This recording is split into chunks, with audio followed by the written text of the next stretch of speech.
Good day, lords and ladies, and welcome back to Age of Fear 3.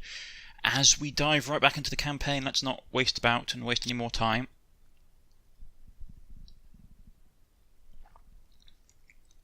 We are being ambushed on all sides, and our column is under attack. So, let's try and save this situation, shall we? Right. There's a couple of choke points.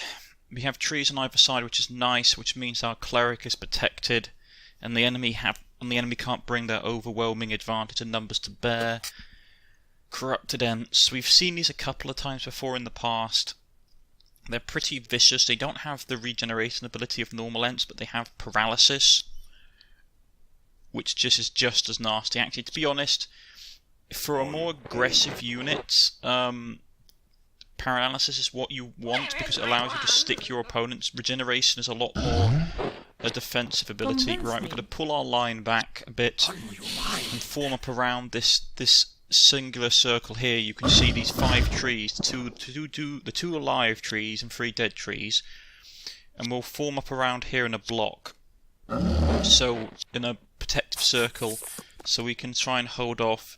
The ones down here on the bottom are going to have to hold their own until we can wipe out the forces in that corner. My basic plan is to basically turn the flanks. It's a very standard common tactic. We are going to break the flanks on either side, and then once our flanks are secure we can then roll up towards the main enemy battle line. It works slightly differently in an encirclement, because obviously you're trying to puncture through the enemy's defensive line and then roll that defensive line up so you surround them in a counter envelopment. But the tactics should still work the same here. It doesn't require us though to hold out. So the ones at the bottom, those forces of ours at the bottom, are going to be really isolated. Paralysis kicks in. He's wounded as well, which means he's going to miss a battle next turn, which sucks because those guys are really useful. Right. It's not as I say it's not as nasty, but that front groove made up of bone golems and Ents, and that Ents is pretty nasty. He can't move, he's still paralysed. That werewolf can't get into combat either, which sucks. So we're going to clear out some of the terrain. We can get the Ent up, which is useful. Ooh, lucky hit. 30% chance hit, very nice. Right, let's see if we can start clearing some stuff out. I want to try and... That won't work there, the Ent's too fire resistant, but we can get the spiders. Let's try and clear out the spiders on this flank. So, those alien things are friends of yours now, Balva. Don't hurt them. Sometimes I imagine Lexa being slowly eaten by ants is comforting, muttered the Dryad. What kind of ants? Inquires Nairi. Big, hungry ants, but not that hungry, so they won't eat her too quickly, admits Balva. Whatever works for you, sick boy, mutters the hag.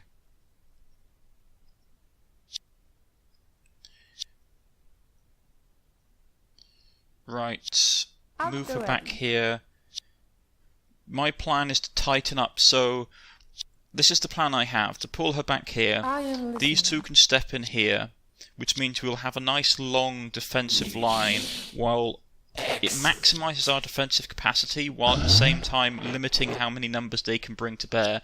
Plus, because we have a lot of our forces regenerating, that flank should be fine. Yeah, so we've done everything I want to do. I'm not going to push. There's no need to push yet with that bottom flank that our forces are currently holding. Let them waste their ensnarements. Ouch. Ooh, that's bad. See, that's a way that you can get around high defensive units, is you just paralyze them and you can still hit them because it gives them a massive defensive debuff. Right, here comes enemy units. I'm gonna have to heal that insect. Werewolf took a hit, but he can regenerate, so it's fine. I need to get him a better weapon than the one he's currently got.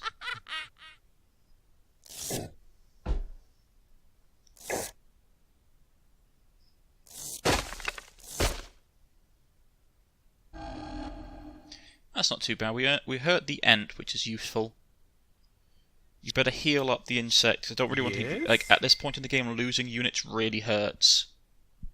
So, I'd like to avoid it if possible. Now, which unit has the drain magic ability? I think it's Nairi. Yeah, there she goes. Magical channel. Let's take away all that guy's magical ability, which is nice. It's a very useful spell to have, to be honest. I just used it just now, just so we can clear out his ability to cast high-level magics. I mean, he wouldn't have super high-level magics, but it still would be enough. Right, those spiders are broken. We can go on the defensive now.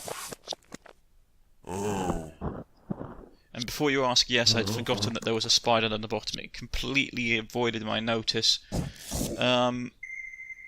Nice hit from the bear. Nice hit from the Ents.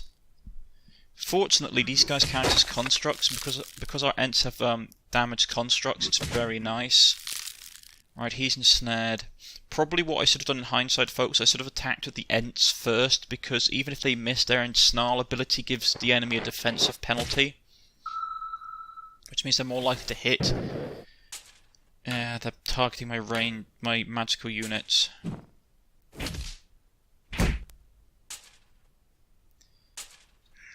Not great, but still could be worse. Ouch. Yeah, that Ent at the back, that corrupted Ent at the back is not being very effective for the enemy, so we should be able to deal with these guys without issue.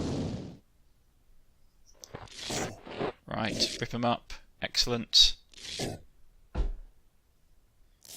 Right, he's dead. Very nicely done.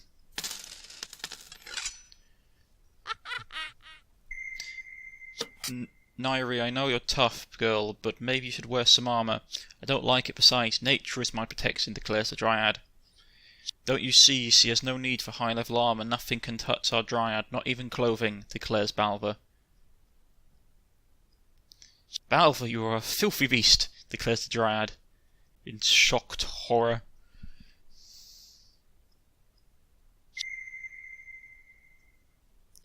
Right. Even ensnared, my war ogre can still punch the guy in the face. Right, let's move down here. I'll take care of the spider that I forgot that was there. Right, nice bit of damage. This is the reason I never used the spiders when I was playing the demons. I just didn't see the point of them not being nasty. I went with a purely offensive army, so it required me to have a lot of damage-dealing units. Let's try Nature's Call. Would it actually turn up? I don't know. No, okay.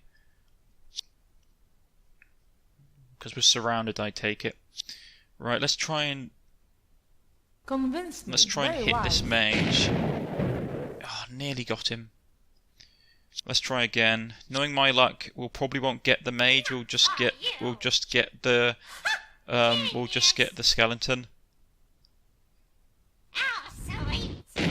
Yeah. He resisted it. He must have magical resistance. Balva goes in.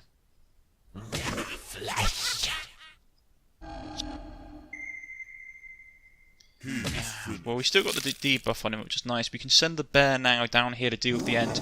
As you can see, we're rolling up the flanks now. This is going to be the next turn will be a big push from our units as we break out and start rolling up what's left of their disintegrating flanks, which is going to be useful because what you want to do in this kind of situation, in encirclement, you want to basically form a front line, an equal front line with the opponent. The reason that encirclements are so damaging is because it takes away your force's ability to maneuver. So the moment you can get back the initiative, you lose the initiative when you're encircled a lot of the time. You have to be on the defensive. So if you can regain that initiative by breaking out and forcing a longer front, it is very beneficial.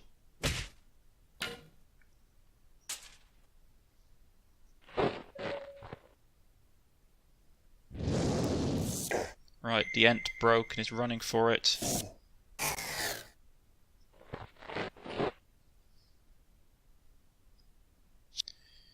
Right, let's try getting them again.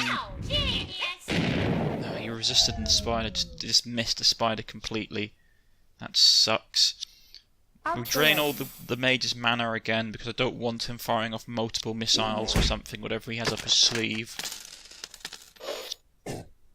Yeah, the spike thing from the bone golem kicked in. Bear's ripping up the spider.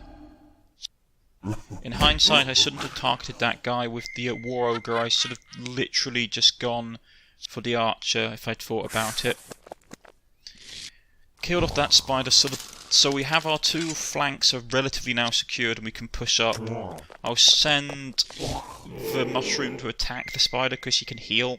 And he's better against organic targets. Entrap that one. That guy can't move. We'll pull the werewolf out so the werewolf can start pushing up, and we're going to start rolling up the flank.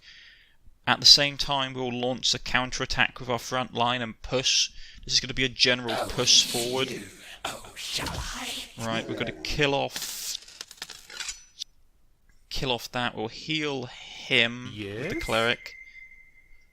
I'm glad we captured this cleric. He's very useful.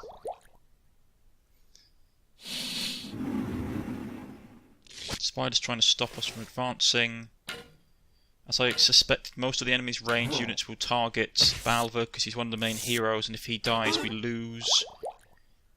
And it's a tactic that the AI normally does when it feels that it's about to lose. It basically just...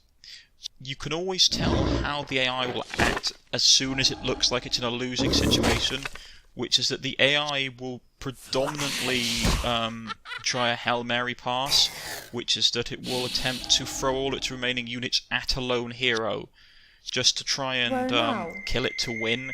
So, I mean, it's not a bad tactic. There have been times when it has won. Let's see if I can try and get a bit closer and get both of them. Undo. Let's try one more time. Yeah, we'll just go here and attack the skeleton.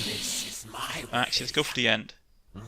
And that's the multi-attack coming into effect. That's because of the sword he carries.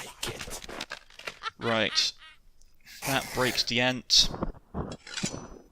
You have to remember that Balver is pretty horrific now. He has a lot of stuff that deliberately targets morale, so there's not a lot of forces that can slow him down once he gets within a big group of enemies.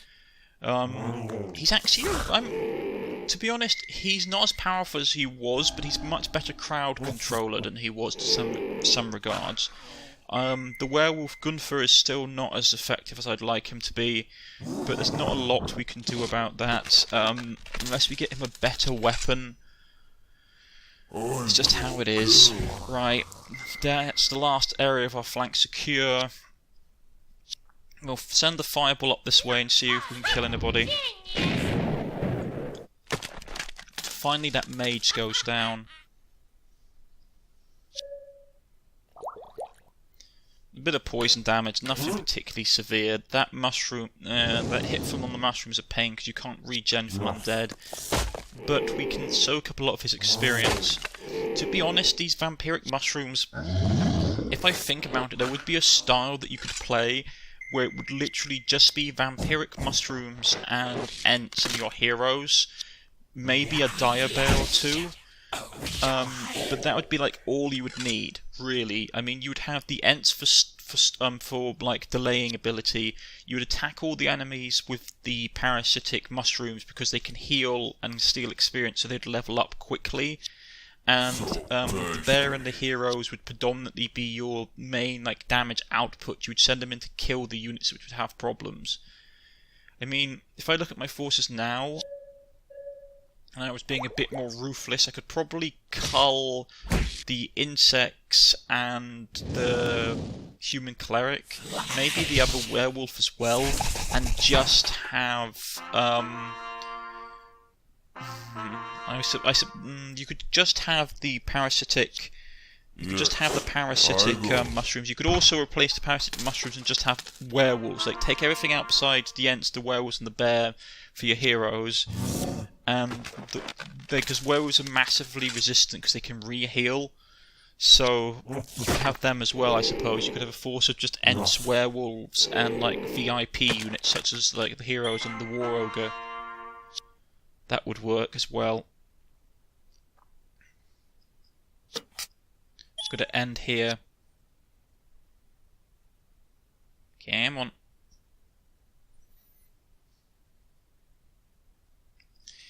Ooh, unicorn. Got some money, a whole lot of stuff popped up, some new missions. Then the unicorn neighs. Easy girl, easy. Nairi, one of your friends feels disturbed. Oh, poor girl, what happened to you, declares Nairi. Then the unicorn is silent. It looks like a reaction to Lexa. Seriously, no joke, not joking, declares Balver. Isn't it true that unicorns can be tamed only by a pure being? He hesitates. Balver, but yes, you're right, only a virgin. Nairi pauses. Would that also work in reverse, like a less pure being would repel her? I guess that actually is true. Lexa, let me ask you a question. How many... What kind of question is that? I am a lady, goddammit, only a few. The unicorn looks disturbed. Alright, Balvar, a lot. Those were sins of my youth. I think we have our answer, Lexa. Please stay away from these beings with your impurity. Yeah, to be honest, it was true. Unicorns in folklore are things very much influenced by the purity of a person. They're also actually quite vicious. You wouldn't want to get attacked by a unicorn. Yeah, let's just put it this way, like, if you were an impure being, like, a unicorn was the last thing you wanted to come across, because they'd very likely just beat you to death, like, trample you or run you through. They are not, like, against impure beings, they are literally, like, wrath incarnate. Let's see if we can get something out of the box. Ooh! Yes, 3 pearls seal, that's interesting. And I'm pretty sure we picked up a fire axe from one of the chests, so we'll have a look at that and see if it will be beneficial for the werewolf to have. As long as it's not two-handed. But for now, this is where we're going to end it, ladies and gentlemen. I know it's a slightly shorter episode, but I'm rather strapped for time at the moment. So, here we go. If you have liked, please press the like button. If you wish to subscribe, please press the subscription button. You can follow me on Twitter, you can follow me on Steam, you can leave a comment in the comment section, nice, I'll get back in contact with you. If you have any other questions, you can leave it in the comment section, and developers, if it's being aimed at them, will answer. I shall see you all next time, folks. Goodbye.